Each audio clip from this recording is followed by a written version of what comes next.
Este es un tema clave también, porque muchas formas de protesta irregulares, tienen que ver también con dificultades expresivas de ciertos grupos, o sea, las dificultades de ciertos grupos de acceder a lo que Habermas llama la esfera pública política, ¿no? Donde el rol del Estado ya no es solamente tolerar, y el margen de tolerancia es mayor en estos casos, sino que hay un rol de buscar asegurar la expresión, la participación, el acceso a esa esfera pública política.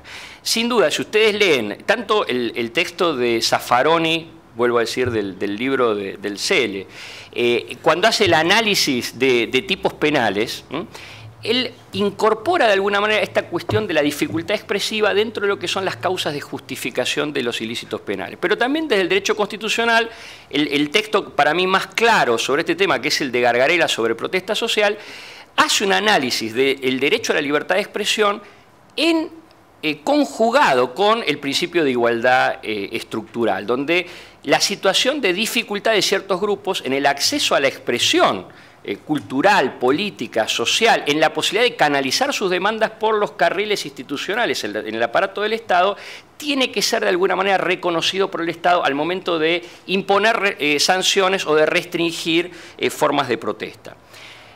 Hace algunos años la Corte Interamericana, en un caso de pueblos indígenas contra Nicaragua, el caso Yátama contra Nicaragua, planteó la necesidad de que los estados adecuaran sus sistemas electorales para permitir formas de participación política de pueblos indígenas que estaban de alguna manera determinadas por sus tradiciones culturales. Y planteó la idea de que ciertos grupos que están en situación de desigualdad estructural requieren del Estado acciones positivas para garantizar su participación política. Sin duda, ese precedente Yátama es un precedente muy importante para repensar también el tema del derecho de protesta y de manifestación, vinculando de alguna manera libertad de expresión e igualdad estructural. Porque por un lado, el Estado tiene un deber mayor de tolerancia frente a ciertas formas de expresión de grupos subordinados, pero tiene además la obligación positiva de generar canales de participación y de expresión. Es muy interesante, muchos de los casos que llegan al sistema por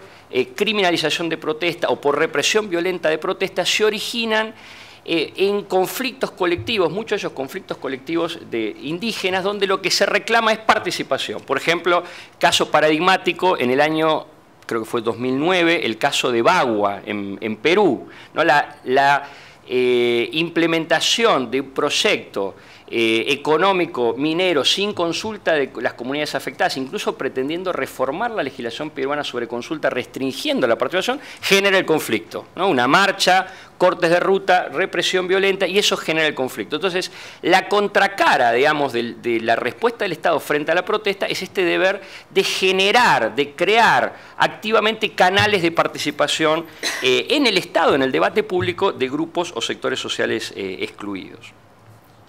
Diría, el último tema para plantear es la vinculación de los deberes de protección estatal en el marco de manifestaciones públicas, o sea, la cuestión de la protección de la vida, de la integridad física en manifestaciones públicas, que tiene, digamos, dos componentes, en mi opinión. Por un lado, el deber del Estado de limitar el uso de la fuerza, ¿no? Y generar controles para el uso de la fuerza, sobre todo policial, en el marco de operativos de control de orden público. Y el segundo componente, el deber de protección de los manifestantes frente a agresiones o violencia que se pueden originar entre actores no estatales, entre grupos que pueden enfrentarse, que incluye también la protección de periodistas que están dando seguimiento a esas protestas. Es un tema muy amplio, yo no voy a extenderme, pero sí me parece interesante recuperar algo que no es tan conocido, que son en dos informes de la Comisión Interamericana, tanto en este informe de defensores del 2006, como en un informe reciente de la Comisión sobre Seguridad Ciudadana y Derechos Humanos. La Comisión enumera una serie de lineamientos de política pública para las agencias de seguridad en operativos de control del orden público, de control de manifestaciones públicas. Y me parece interesante revisar, porque tiene mucho que ver con el debate que también se está dando en la Argentina sobre violencia policial o violencia institucional y protesta. Básicamente son seis recomendaciones, que simplemente las voy a mencionar. Por un lado, la primera de ellas es la prohibición del uso de la fuerza letal en operativos de control de orden público. Lo dice el informe del 2006, lo vuelve a decir el informe del 2010.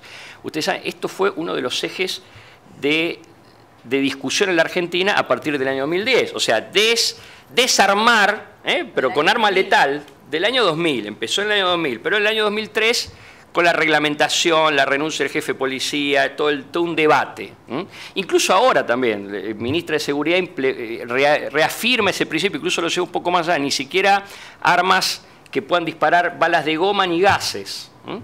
Y ahí se plantea la discusión, ¿pueden los policías, quedan los policías inermes en un acto de protesta, quedan a merced de la violencia de los manifestantes? ¿Cómo compatibilizarlo? Bueno, sin duda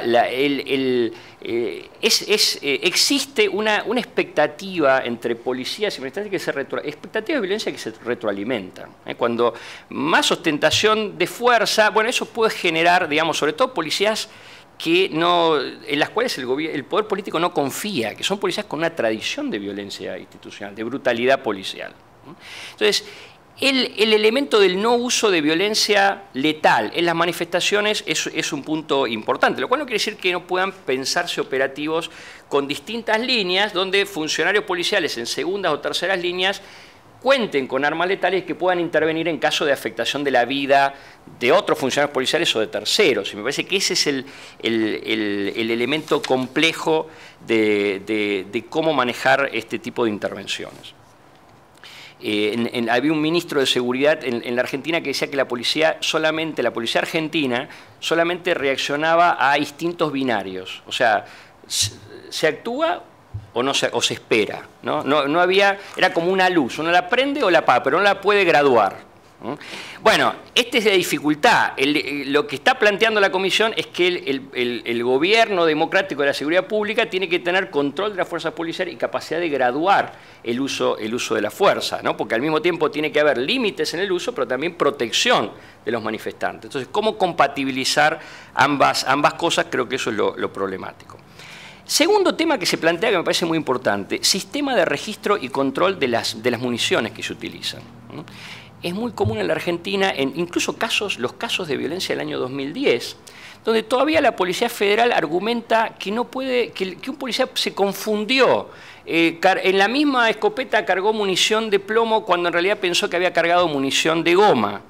Y la misma arma sirve para disparar munición de plomo. Bueno, también implica una falta de control sobre el uso de municiones, y eso es algo que se vio en la represión en la Argentina en el 20 de diciembre, en el caso del Puente de Pueyrredón, e incluso en algunos casos de violencia policial duros del año 2010.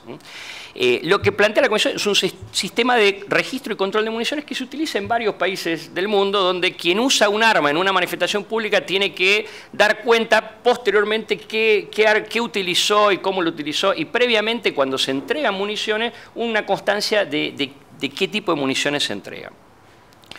Tercer tema, el tema del registro de comunicaciones para verificar órdenes operativas y sus responsables ejecutores. El tema del registro de órdenes radiales fue un tema central en la represión del 20 de diciembre, un tema central del Puente de Pueyrredón, pero también fue un tema central en el año 2010 en la ejecución de Mariano Ferreira, porque en la causa de Mariano Ferreira aparece que cuando el fiscal va a pedir copia de las comunicaciones telefónicas, un sector de la policía le da todas las comunicaciones, menos precisamente las que correspondían al momento en que se realizaban los disparos por parte del grupo de la UOCRA que venía persiguiendo al Mariano Ferreira y al grupo de Mariano. Entonces, ahí se ve, digamos, la importancia como mecanismo de control del registro y el resguardo de las comunicaciones. También para identificar cuáles fueron las órdenes operativas y poder identificar responsabilidades políticas en quienes comandan los operativos, que fue uno de los temas en discusión, sigue siendo respecto de la represión el 20 de diciembre y en el Puente de Pueyrredón.